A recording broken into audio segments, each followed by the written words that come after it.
గడీల పాలన కాదు గల్లీ బిడ్డల పాలన కావాలని, గల్లీ బిడ్డలకు అందుబాటులో ఉండే పాలన కావాలని కాంగ్రెస్ పార్టీ ప్రజాపాలన ఏర్పాటు చేస్తే తట్టుకోలేక, ప్రజల నుంచి వచ్చేటువంటి స్పందన చూసి ఓర్వలేక ఇలాంటి దుష్ప్రచారాలకు ఒడిగట్టడం కరెక్ట్ కాదు.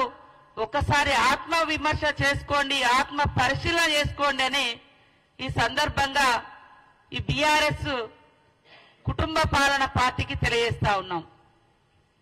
ఈరోజు అధికారంలోకి వచ్చిన వెనువెంటనే ఇచ్చినటువంటి హామీలలో మీరు కేవలం అసెంబ్లీ సమావేశము, ఎమ్మెల్యేల ప్రమాణ స్వీకారాలకే నెలలు టైం తీసుకున్నారు. మీ ఇష్టం అనుకున్నారు. ఈ రాజ్యం ఒక ప్రజాస్వామ్యం లేదు, ఒక రాజ్యాంగం లేదు, ఏది లేదు. ఈ రాష్ట్రం మా ఎస్టేటు, మేముండే ఇల్లు మా గడీలు, మేము చెప్పినట్టుగా మీరు వినాలి అనేటువంటి దబాయింపు పాలన నుంచి ప్రజల దగ్గరికి పాలన పోయిన తర్వాత ప్రజలందరూ సంతోషంగా ఉన్నారు, కాంగ్రెస్ పార్టీ మీద విశ్వాసంతో ఉన్నారు, నమ్మకంతో ఉన్నారు. ఇచ్చిన ప్రతి హామీ అమలు చేస్తున్నటువంటి విశ్వాసము, ఆ యొక్క ధైర్యము ప్రజలలో ఉంది.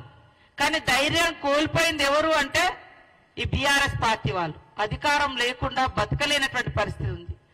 అహంకారము, అధికారము, పెత్తనము ఇవన్నీ కలగలిసినటువంటి నాయకత్వం, ఫ్యూడల్ నాయకత్వం వాళ్ళ యొక్క టీఆర్ఎస్ పార్టీ నాయకత్వం. ప్రజల నుంచి వచ్చేటువంటి స్పందన చూస్తే తట్టుకోలేకనే ఈరోజు దుష్ప్రచారం అనేటువంటి ఒక దారిని ఎంచుకొని మేము మంత్రులుగా ప్రమాణ స్వీకారం చేసింది 2వ తారీఖు నాడు, 9వ తారీఖు నాడు ప్రమాణ స్వీకారం చేసింది 7వ తారీఖు నాడు.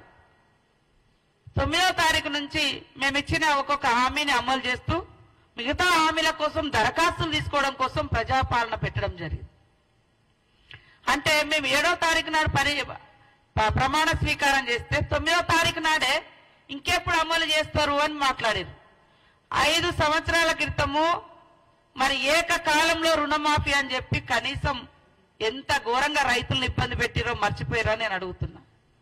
10 సంవత్సరాల క్రితం మొట్టమొదటి హామీగా దళితుడే ముఖ్యమంత్రి అని చెప్పారు. 10 ఏళ్ళైనా కూడా మరి మీరు దానికి పూనుకోకుండా 3వసారి కూడా మీరే ముఖ్యమంత్రి కావాలని చేసినటువంటి ఈ మోసం ప్రజలు మర్చిపోలేకనే అన్ని వర్గాల పార్టీ కాంగ్రెస్ పార్టీ అని కాంగ్రెస్ పార్టీకి అవకాశం ఇచ్చారు.